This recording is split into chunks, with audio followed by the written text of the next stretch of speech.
Hello YouTubies, this is King Scribe and thank you for watching this YouTube video. I've gotten a new mustache and grown one to become more of a man. I know the ladies out there love a man with a mustache.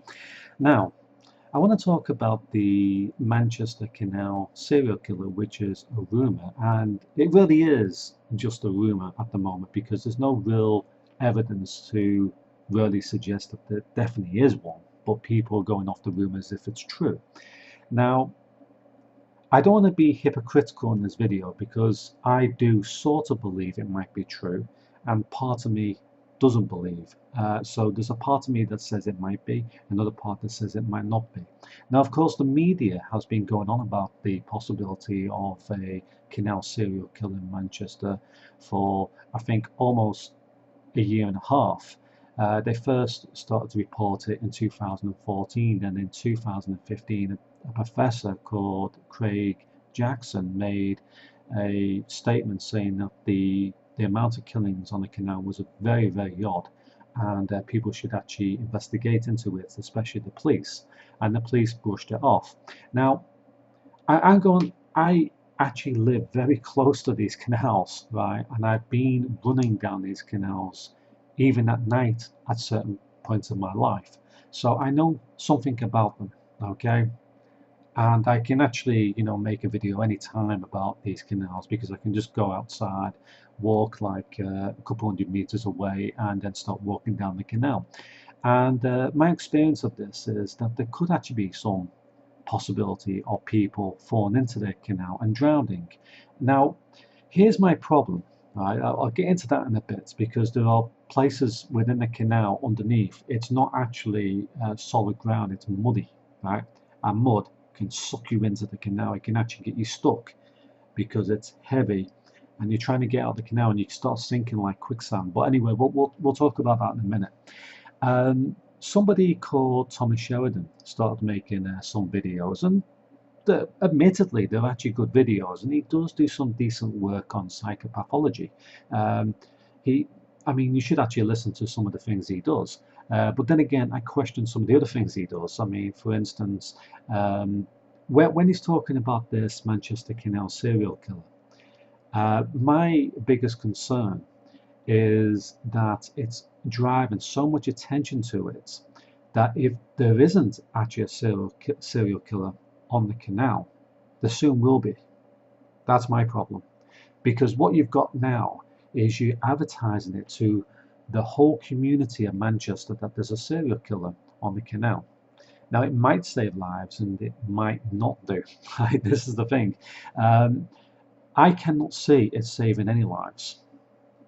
Publicising it, I can't see it saving any lives whatsoever. In fact, I think it would actually make a serial killer more brazen if they were actually existing, or it could create a new one out of, you could actually make that reality become true.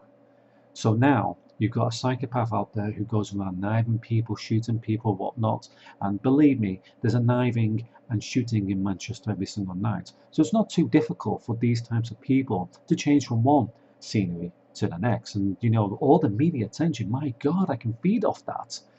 All this mysteries around the serial killer. Oh my God, I could be one myself. This is how they actually think, and they will feed off that energy. The publicity, the attraction, the media, the legendary attraction to it would actually make a psychopath actually want to go out and do that sort of thing.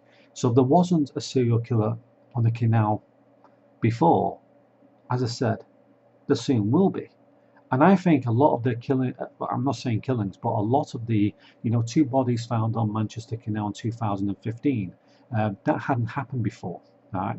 But only since, the media got hold of it. And you know what the media is like. I've never trusted them. And I don't mean they're always lying. I mean, they always exaggerate. They always come up with some type of, they make it sound more incredible than what it is. They sensationalize everything. Right, and of course they were going to hit upon Thomas Sheridan's little, videos on YouTube, and yeah, I sort of like the guy. I don't think he's a bad person, but some of the things he does online is a little bit dodgy when he's talking about a serial killer. As I said, it's not going to save any lives because it's going to attract new, dangerous people to the canal because they will want a piece of that fucking pie. Yeah, because if people actually believe there's a serial killer out there, you're going to make that a reality. Because now all these people go around stabbing people, shooting people, whatnot. They're going to say, actually, there's a better life. There's a better life. I can actually go and drown some people in the canal, and I can become famous. All right. So this is the mindset you got these people in. Now, here's another thing. Manchester Canal, it's very big, right? So there's a chance that several bodies will be dragged out the canal every so often. They don't necessarily have to come from Manchester itself because this canal system goes right across the country. I mean, I've tracked it, literally going all the way out to from the west to the east of the country, which is a little bit strange. So you can literally go from Liverpool all the way to Hull on that canal system if you chose the right path. And they do exist. You have to go through a couple of locks, but canal boats can do that. It's not illegal for them to cross locks. It just takes a bit of time. Now, this is the thing, right? What happens if there isn't a serial killer on the canal? Let's say pre-2015 there wasn't a serial killer on the canal. Right? And what was happening was people were falling into the canal or slipping and starting to go under the water. Of course it's 4 foot, but there's mud at the bottom, and it's kind of soft mud. It's like clay, and you can actually sink down it. I know this because I've played in these canals in the past as a young kid. I know exactly what these canals, the problem with these canals is, and people have been sucked under by this sort of thing. I think there was a case a number of years ago in the 90s where a kid went under temporarily because of mud and people pulled them out. So people can actually drown in these canals even though they're 4 foot by slipping into it. Also, it's quite easy for people to push somebody into a canal like a gang or something because they don't like somebody. Doesn't necessarily mean that they are trying to kill that person, but it could end up that they die and they don't want to get found out, so they don't actually say that. But once these people actually sink in the mud, the soft mud at the bottom, because there's certain places along that canal system that does have soft mud. Once a current gets going or a boat moves past, they can actually lift that mud off, and the person can float underneath for quite some time before arriving up on the top. Usually when the body starts to decay and the gas has come out, etc. So that would raise the person above the surface. And the canal water, especially from the Worsley area, going towards Hull and also in other directions, it doesn't just go that direction. It actually branches out like capillaries along Manchester, which is why it covers so many miles. But the canal water is kind of dirty. I mean, you can't see at the bottom of it for miles. And some of the bodies, from what I've seen, are along that stretch from Worsley towards the Manchester Shipping Canal, but they're not actually on the Manchester Shipping Canal. That's the media getting it wrong, because I've run on that patch many years ago, and I recognise some of the places where bodies have been found. Now that doesn't necessarily mean they were dumped there or they drowned there. They could have been carried off by a current, but I recognise some of these places, and they're definitely along the Bridgewater Canal System. So also the Bridgewater Canal System connects to the Manchester Canal via locks, and it's possible for a body to go past the locks into the Manchester Shipping Canal. It might be difficult for a boat to do that if some of the locks don't work, but it's possible for a body just to float past it. But people have been saying there's also bodies being found where boats can't really get to. But let's just say, for instance, that there is a serial killer on the canal. I mean, would this publicity actually help? Possible. I mean, I suppose it would actually inform people that there were dangerous people out there. But just wait a fucking minute, right? People already know that.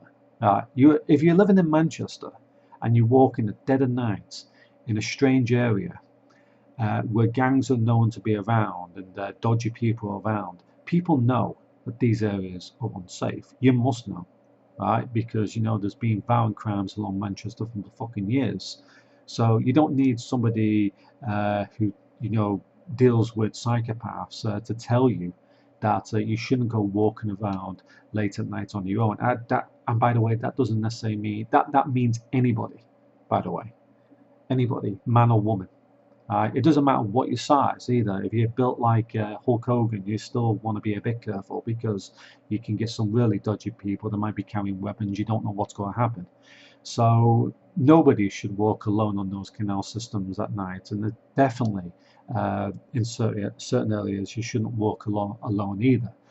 People know this. You know, they don't need the media to tell them that, but because they know this, I'm starting to question why the media is actually publicising this sort of thing, and why they came up upon Thomas Sheridan. I suddenly just came to the conclusion that perhaps they just want to sensationalize it, yeah, because it's a good story. You know, it'll sell papers. It may not be true, but it'll definitely sell some papers, get some money in their pockets. And you know, Thomas Sheridan can be. I mean, I don't think he cares for the Manchester people. By the way, I'm being honest there, because I think by making that story, or you know, making a documentary, he might actually be creating a reality in which a serial killer does end up coming along the canal system, where you actually do have a real problem then, because you know you'll get copycat killers, you'll get people who want a piece of that pie, and that's a problem. So you can't really be fooled by this sort of thing. I mean, I've never trusted the media when they start writing these stories. They do it to sell papers. They want to make it sound as sensational as possible to do so. Doesn't matter if it's true or not, but they don't give a shit whether it's going to create a situation where a real serial killer will be attracted to it, because you've now given them a fucking idea. All right, that's the problem. And it's very easy just to say, well, you know, they drowned in the canal. You don't have to. You don't even have to prove yourself, because you can just say, well, they drowned in the canal. They must have fallen in. I didn't see them. You know, it's easy to slip in there. Oh, the soft mud at the bottom. They could have just stuck in it and drowned. There's no way to actually be caught. So this is the real issue, and I hope this video never gets seen by psychopaths, by the way. I just want to put this in the alternative community for a little while, and then I'm going to fucking delete the video, because I don't want a situation where I give a psychopath out there a real nice idea. Yeah, I don't want them to have these ideas. This is why I never made videos about, you know, babies being flushed down the toilet, because I'm saying how awful it is, because I don't want to give these psychopaths ideas on how to make life worse for the people, or make somebody else's life more suffering than it has to be. I don't want to give people ideas. That's why I avoid some stories. But I feel that people sometimes are blinded by the, you know, the awe and the mystique of a serial killer stalking the canal system. I think people actually enjoy that sort of thing. I think deep down they actually want people to be killed on that canal. Yeah. So the people who are making these documentaries don't give a fuck about the Manchester people. Yeah. Or they don't give a fuck about anybody who's walking along that canal system at night. The only thing they give a fuck about is the fact that they want to promote themselves better. And in doing so, they're going to create a situation in which a psychopath will end up, well, the demon will come to the waterworks. They will. They'll be attracted to it. How do you think copycat killers come around? Yeah, this is a real serious problem. We can't sensationalize some things like this, but the police need to look into it. That's definitely what should happen. Some of the the bodies happen to come out strange circumstances, but I personally don't think that every single one of them was killed. There's possible that there's a canal serial killer, and I understand what the police are doing. But perhaps, to catch these killers in action, I mean, that sounds a bit, crazy. They want to put some, cameras along that canal system, see if they can catch anything. But anyway, thank you for watching. Goodbye for now. Just be careful with what you say on the internet, because you might actually create the reality that you don't want to happen. Thank you. Goodbye.